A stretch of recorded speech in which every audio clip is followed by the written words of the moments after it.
Bupati Muaro Jambi. Hadirin sekalian, kita memasuki segmen kelima, di mana di segmen ini saya akan memberikan kesempatan kepada paslon untuk bertanya, kemudian dijawab oleh paslon berikutnya, di mana pertanyaan yang akan diberikan mohon disimak secara seksama karena tidak akan diulang. Dipahami semuanya? Baik, pada penanya juga dimohon untuk to the point pada pertanyaan karena waktu yang diberikan tidak banyak, hanya 90 detik. Kita berikan kesempatan kepada paslon nomor urut 1 untuk memberikan pertanyaan. Waktu Anda 90 detik, dimulai dari sekarang. Ya, saat ini pertumbuhan ekonomi kita di Muaro Jambi dalam 2 tahun ini menurun. Langkah yang real, ya, yang harus kita terapkan di tengah-tengah masyarakat kita apa saja? Dan mengenai pelayanan publik yang saat ini mungkin perlu pembinaan, yang mana saat pernah kita lihat dari Ombudsman mengatakan bahwa Muaro Jambi 5 besar yang buku merah, ya, ada pungli di mana-mana, itu kata Ombudsman. Jadi pertanyaan kami, apa saja kiat-kiat dan strategi Anda untuk menyelesaikan permasalahan-permasalahan itu demi kemakmuran dan kesejahteraan masyarakat Muaro Jambi yang kita cintai ini? Terima kasih. Baik, masih ada waktu, mau ditambahkan? Lanjut. Baik, cukup. Baik, kita berikan kesempatan kepada paslon nomor urut 2 untuk menjawab. Waktu Anda 120 detik dimulai dari sekarang.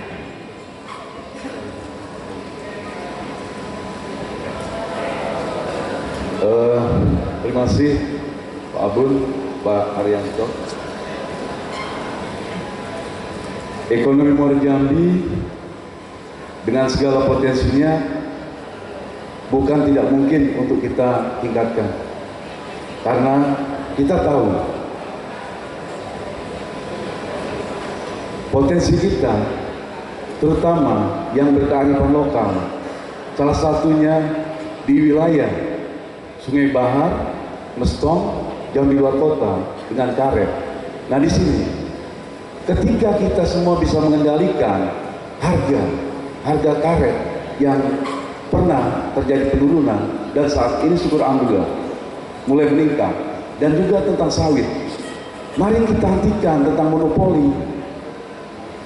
Ada kebijakan dari Bapak Bupati terdahulu, diizinkan PKS berdiri, walaupun katakanlah dengan segala keberaniannya PKS tersebut tidak mempunyai inti, tetapi di sini kita bisa membuat persaingan harga yang bisa menguntungkan masyarakat kita sendiri. Nah, contoh daerah Petaling, 6 desa yang ada di Petaling Jaya dan sekitarnya, harga sawit bisa 2.000 sekian. Sementara di Sungai Bahar yang notabene hanya ada 2 PKS, yaitu milik pemerintah sendiri, itu tidak bisa memberikan kesejahteraan harga sawit. Yang kedua, tentang pelayanan prima. Kalau kita tahu Dukcapil adalah lembaga vertikal, maka kita kuatkan desa kecamatan untuk memberikan supporting program. Cukup, terima kasih paslon nomor urut 2. Kita berikan kesempatan kepada paslon nomor urut 3 untuk menjawab. Waktu Anda 120 detik dimulai dari sekarang. Baik, terima kasih. Hari ini dicatat oleh nomor urut 1 bahwa pertumbuhan ekonomi kita rendah. Dan kemudian bagaimana langkah real untuk mengatasi pertumbuhan ekonomi itu. Sesungguhnya pertumbuhan ekonomi banyak faktor yang mempengaruhinya.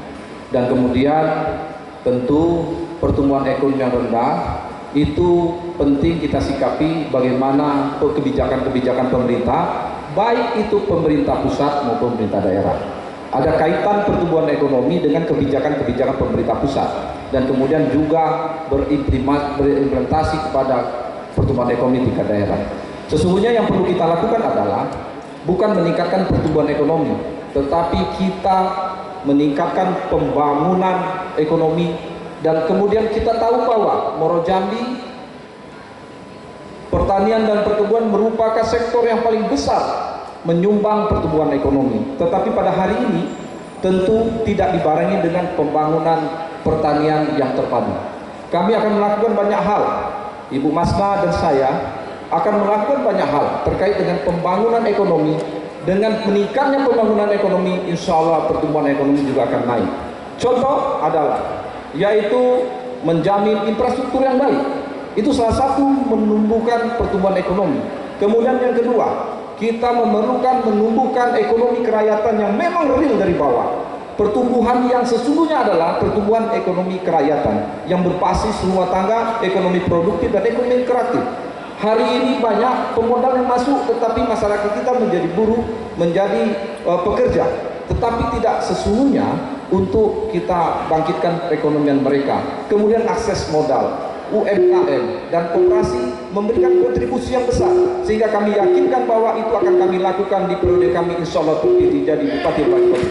Baik, waktu habis, terima kasih. Kami berikan kesempatan paslon nomor urut 4 untuk menjawab. Waktu Anda 120 detik dimulai dari sekarang. Dengan turunnya pertumbuhan ekonomi, sebenarnya 2014 pertumbuhan ekonomi kita sangat tinggi karena ada pengaruh dari migas dan kemudian langsung turun. Ini kondisi Muara Jambi artinya turunnya tapi masih lebih rendah dari provinsi, lebih tinggi Kabupaten Muara dari pertumbuhan tinggi dari provinsi. Jadi untuk itu kita melihat artinya struktur ekonomi kita itu 43% itu di pertanian.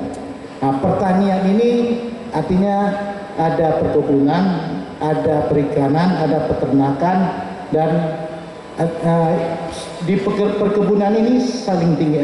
NTP kita di atas 100 itu ada di perkebunan. Makanya kalau apabila harga sawit atau harga karet ini dua komoditi hancurlah ekonomi kita.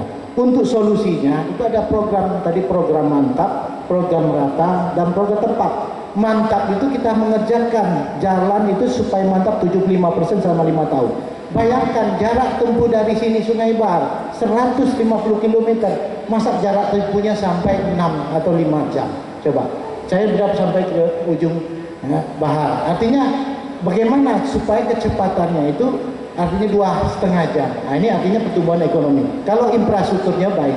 Yang kemudian program merata, artinya pembangunan, artinya mendukung bahwa supaya ekonomi kreatif dan ekonomi kreatif ini sesuai dengan visi misi kami. Kemudian membuat lapangan pekerjaan, industri yang ada sekarang, CSR, Corporation Social Responsibility, ini tidak banyak bekerja. Nah, sama, saya pernah di PT Pesut, itu tahun 2014 tenaga kerjanya sekitar 5.000, turun sekarang 2.000. Artinya apa? Pasokannya kurang. Nah, ini supaya untuk pertumbuhan ekonomi kita siapkan. Terima kasih, waktu Anda habis. Baik, terima kasih para pendukung. Sebagai variasi, saya akan berikan kesempatan bertanya kepada paslon nomor urut 4, kemudian dijawab oleh paslon 1, 2, dan 3. Mohon to the point karena waktu Anda hanya sedikit, dan paslon lainnya mohon didengarkan secara seksama karena tidak akan diulang. Paslon nomor urut 4, waktu Anda 90 detik dimulai dari sekarang. Baik, terima kasih. Assalamualaikum warahmatullahi wabarakatuh.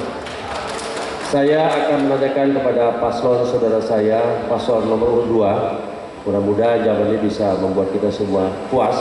Baik, hasil survei prevalensi... Nggak boleh Pak, kami persilahkan untuk pertanyaan ke semua paslon. Kami anggap ini adil karena semuanya bisa menjawab, tidak hanya pada satu paslon. Silakan, waktu Anda tetap berjalan. Hasil survei prevalensi penyalahgunaan narkoba pada kelompok rumah tangga di 20 provinsi tahun 2015 oleh BNN bekerjasama dengan Universitas Indonesia adalah mereka yang pernah pakai narkoba minimal 1 kali seumur hidupnya dalam tahun 2015 adalah 1,7%. Dan hal ini menunjukkan bahwa dari 100.000 orang ada 1.700 diantaranya pernah menggunakan narkoba dan kelompok rumah tangga umum.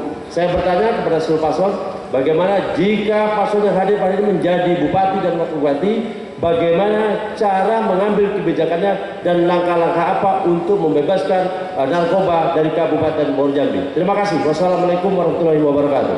Baik, tidak akan ditambahkan, waktu masih sekitar 15 detik. Cukup? Baik, Silakan menjawab paslon nomor urut pertama, waktu Anda 120 detik dimulai dari sekarang. Narkoba sangat membahayakan generasi kita.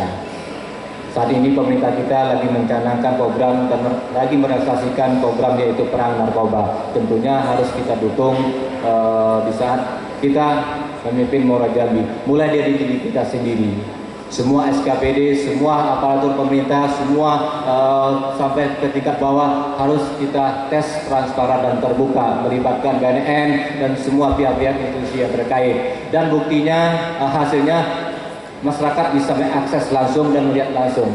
Artinya tidak ada yang ditutup-tutupi, tidak ada rekayasa dan sebagainya. Perang narkoba itu wajib hukumnya. Untuk meningkatkan kecerdasan pemuda kita, tentunya harus kita utamakan menciptakan generasi pemuda yang berkualitas dengan pembinaan-pembinaan di tingkat kepemudaan melalui mungkin program-program seperti ekonomi kerakyatan, terus pembinaan tentang penyuluhan hukum yang melibatkan oleh dari pihak kepolisian dari BNN serta agama. Nah, ini religius ini penting. Jika kita tidak mengamalkan religiusitas kita dalam kehidupan kita sehari, mustahil ini akan terwujud.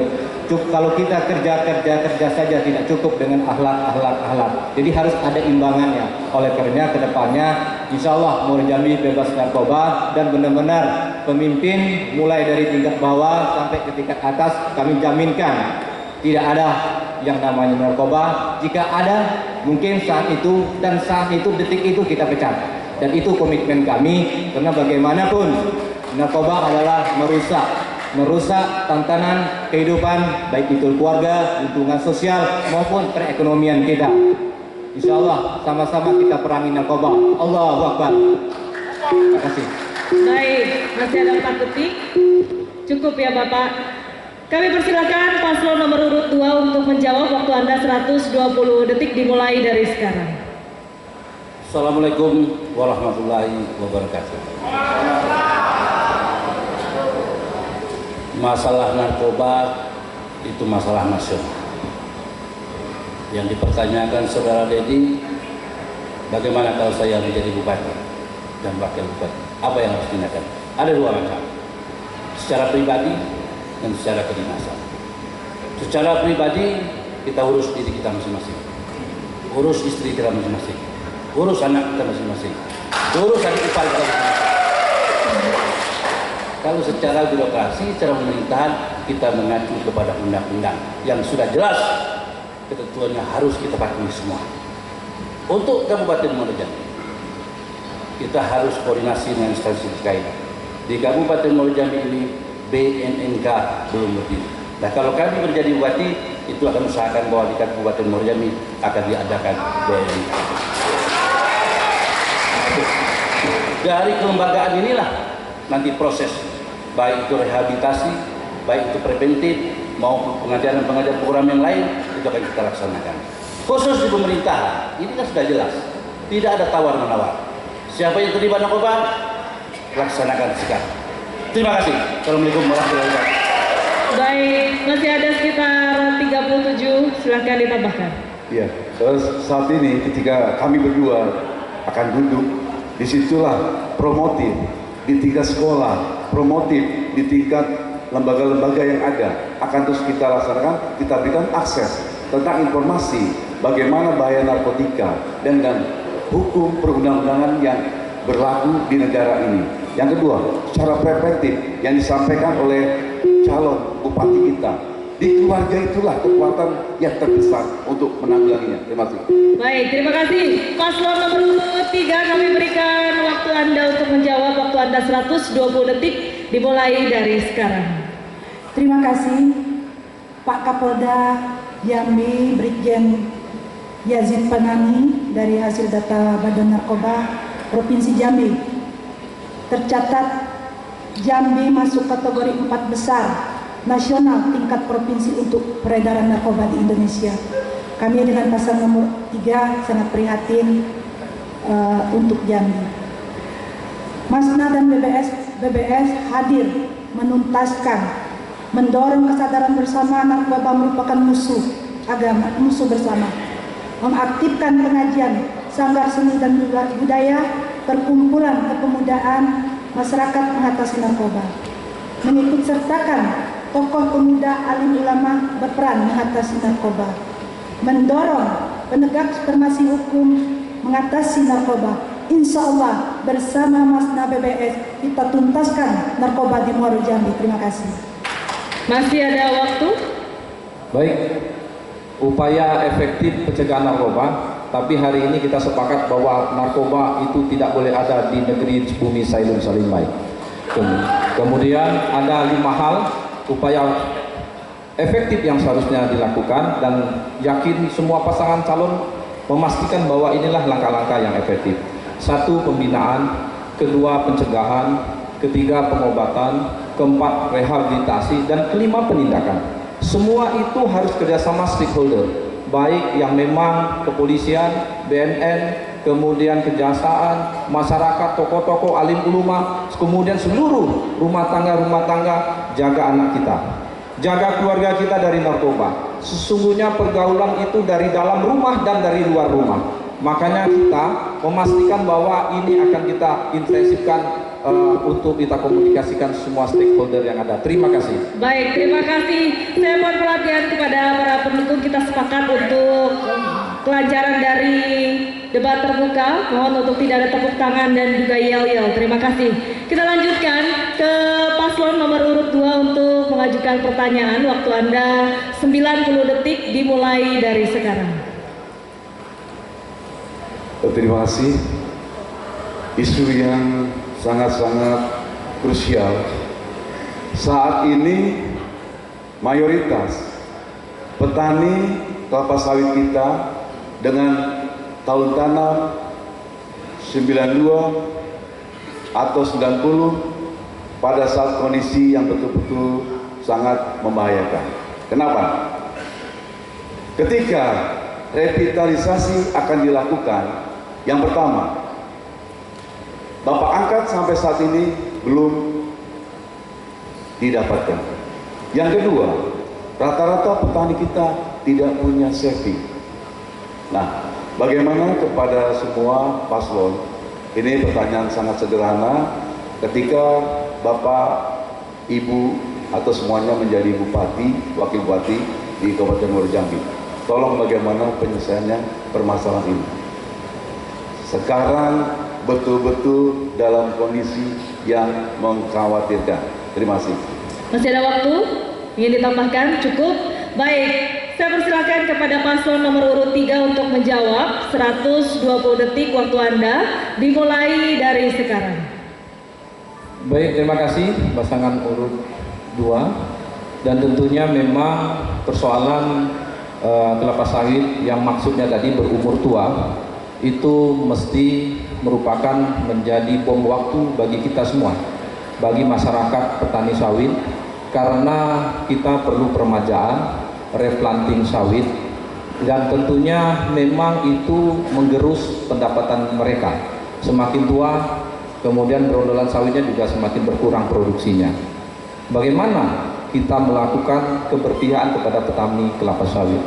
Ada macam-macam cara, Bapak-Bapak sekalian, dan tentu pemerintah memberikan kebijakan.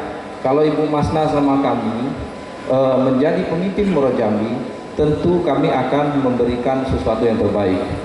Pertama, tentu membuat kebijakan terkait dengan replanting sawit itu. Hari ini kami tahu persis bahwa umur yang sudah tua, tidak produksi lagi, itu perlu bagaimana masyarakat itu mendapatkan penghasilan. Satu hal bahwa yang kita pastikan perlu replanting atau peremajaan sawit. Bagaimana proses pendanaan, pembiayaan, itu ada BPBD, Badan Penanggulangan Biaya. Kemudian ada juga dari kerjasama dengan swasta atau dengan ITI dan sebagainya. Kemudian yang kedua, sebelum itu dilakukan, maka kita harus mengumpulkan dulu berapa banyak potensi yang harus direplanting. Kita kasih dulu program yang memang program itu dibutuhkan oleh masyarakat. Misalnya integrasi antara sawit dengan sapi. Mereka akan membuat kelompok-kelompok kemudian mereka melakukan replanting sehingga sapinya menjadi modal untuk usaha, dan ketika nanti selesai baru replanting kita laksanakan. Mungkin itu program yang kami lakukan sama Mas Nas sama saya. Terima kasih. Terima kasih. Selanjutnya paslon nomor urut 4, waktu Anda menjawab 120 detik dimulai dari sekarang. Ya, ini memang khusus paling besar ini terjadi di Sungai Bahar. Umur sawitnya udah hampir 25 tahun. Jadi ini langkah-langkah strateginya bagaimana di saat replanting. Kadang-kadang satu kakak itu punya 2 hektar.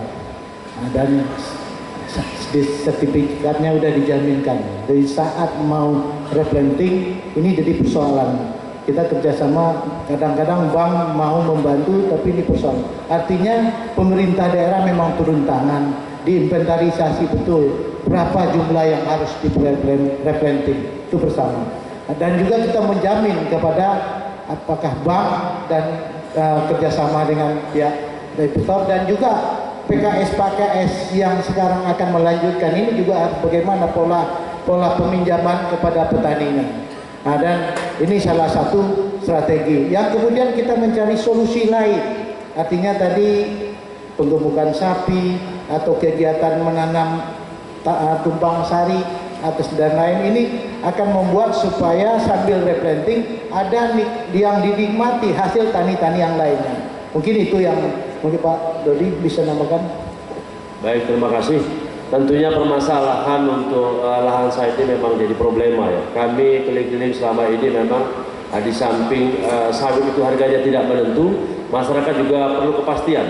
Artinya apa? Di saat harga turun cepat sekali, di saat harga naik susah lambat sekali. Ini perlu keterbukaan antara pemerintah kabupaten yang penentu harga dan seluruh masyarakat diumumkan.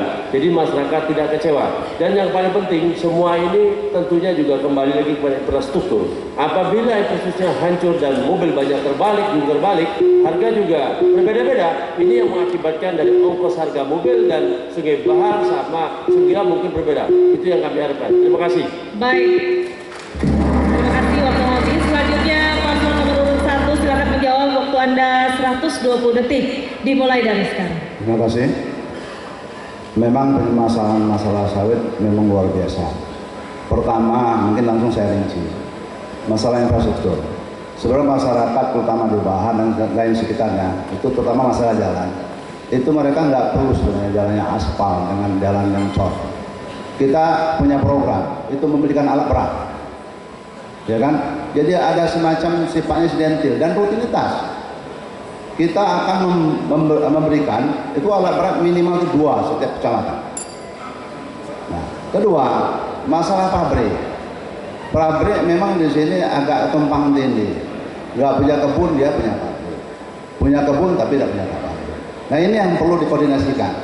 Kita koordinasikan dengan pihak swasta, dengan instansi terkait.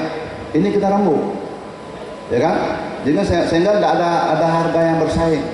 Kasihan contoh PTT, ya, dia luar biasa sama ini membangun jalan, tapi apa perlu dibuat? Banyak buah sawit keluar. Nah, rakyat juga tidak bisa disalahkan. Kenapa? Karena ini mencari harga yang tinggi. Nah, ini yang perlu kita koordinasikan. Itu masalah pertama jalan, kedua masalah pabrik. Nah, kemudian Muara Jambi, contoh pabriknya kebun sawit terutama banyak di Badan Sungulan. Tapi pengolahan minyak, CPU ke minyak itu banyak di. Nah, ini yang kita pikirkan. Kita mau cari investor, kita ajak, bisa tidak dibangun di sana? Mungkin ada 3 pabrik, bisa dia mengelola CPU menjadi minyak. Saya kira itu, Pak. Itu sederhana sekali. Dan masyarakat sebenarnya nggak begitu rumit. Dan saya yakin investor itu memberikan jaminan, memberikan izin jangan bertele-tele, jangan terlalu lama, cepat, murah, mudah, nggak pakai lama. Terima kasih. Baik. Dan juga kita kerjasama dengan asuransi Sikur Masa Bertanding, kebun sawit itu diasuransikan biar kedepannya ada bantuan dari asuransi. Selanjutnya kita. Terima kasih, waktu Anda habis. Kita menuju ke paslon nomor urut 3. Waktu Anda untuk bertanya 90 detik dimulai dari sekarang. Terima kasih kepada Ibu Penulis.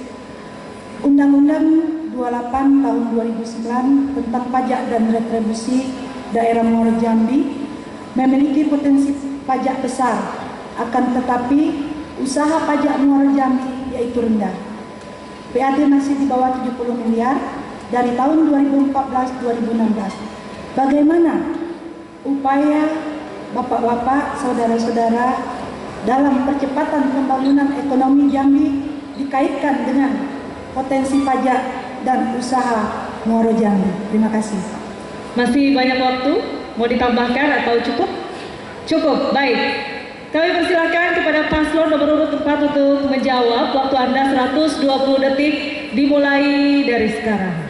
Pertanyaan Bu Mas Nani sepakat lah. Artinya kalau bisa kita taat pajak seluruh masyarakat Kabupaten Muaro Jambi, insya Allah ini PAD di atas 70 miliar Bu Mas Nani. Saya sepakat dengan Bu Mas Nani. Apa strateginya untuk supaya sadar pajak ini? Ini kita harus bekerja sama dengan termasuk di bidang pertanahan. PBB juga punya qualified, artinya potensi dari jumlah luas ini harus datanya harus divalidasikan, dan juga dengan nilai NJOP, dan juga kesadaran pajak ini supaya kadang-kadang coba gini, PBB pernah saya tanyakan di ujung Sungai Bahar itu kadang-kadang tidak dibayarnya. Bagaimana kami mau bayar PBB, Pak?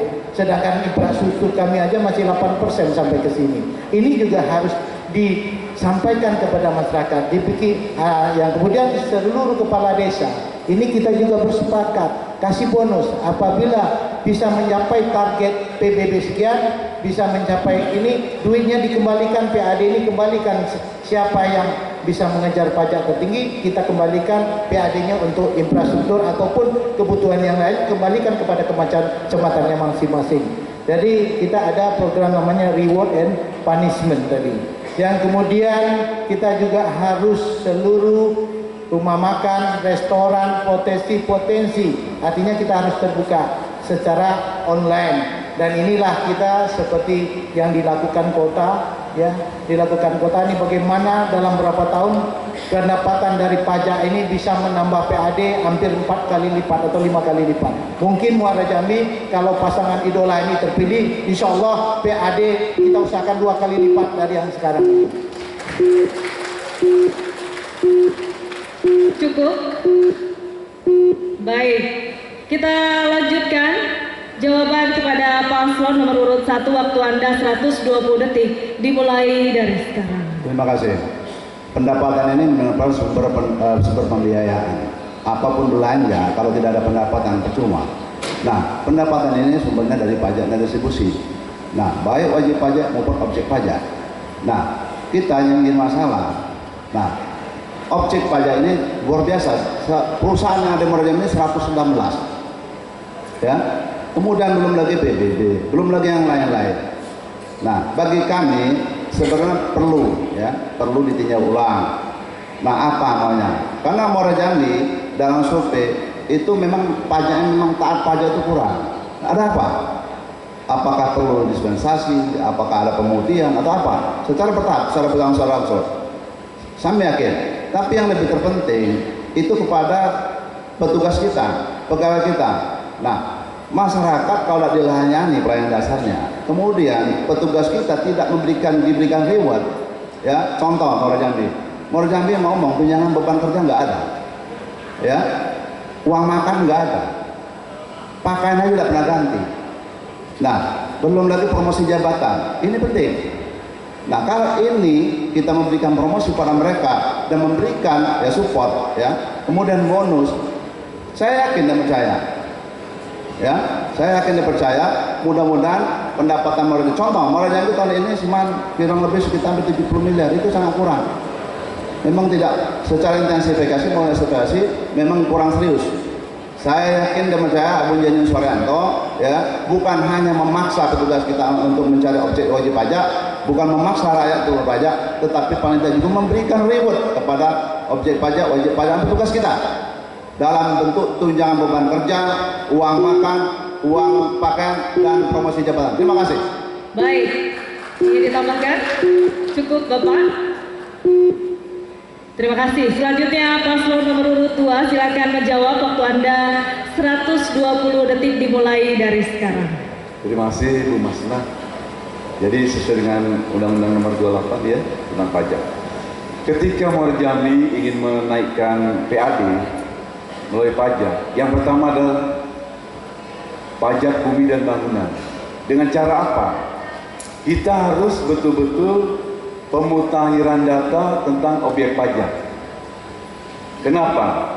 Masih banyak objek pajak yang kita masih menggunakan data lama. Contoh, di wilayah perkebunan, khususnya di wilayah Sungai Bahar, Petaling dan sebagainya, masih ada objek pajak dengan nilai yang dibayarkan masih rumah-rumah transmigran yang lama. Sementara saat ini nilai rumah sudah hampir ratusan juta. Ini Ibu panelis. Yang kedua, menetapkan pajak ini tidak sembarangan. Kita juga tidak lepas dari regulasi. Ketika kita berbicara pajak